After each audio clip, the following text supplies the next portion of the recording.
বানাবে, প্লিজ আমাকে কেটো না, গোটা গোটা বানাও। মালিক, এত করে বলার পরেও আমাদের এইভাবে কেটে দিলে। আরে মালিক, দাঁড়াও দাঁড়াও, এ তো তুমি অনেক লম্বা করে ফেলেছো, এ তো তোমার থেকে বেশি লম্বা হয়ে গিয়েছে। আরে মালিক, তুমি কি আবার আমার মধ্যে খাঁচি ঢোকাবে ভাবছো? মালিক, এটা তুমি আমার গায়ে কি দিলে? সেন্টটা তো খুব ভালো, কিন্তু দেখতে কেমন যেন গুয়ের মতো।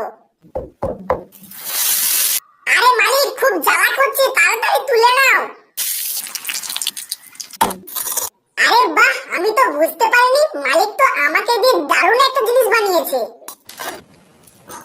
আরে তোমরা কি দেখছো? আমার মালিক নয় খাবে, তা তোমরা কি খাবে? তোমরা তো ততক্ষণ লাইক সাবস্ক্রাইব করবে।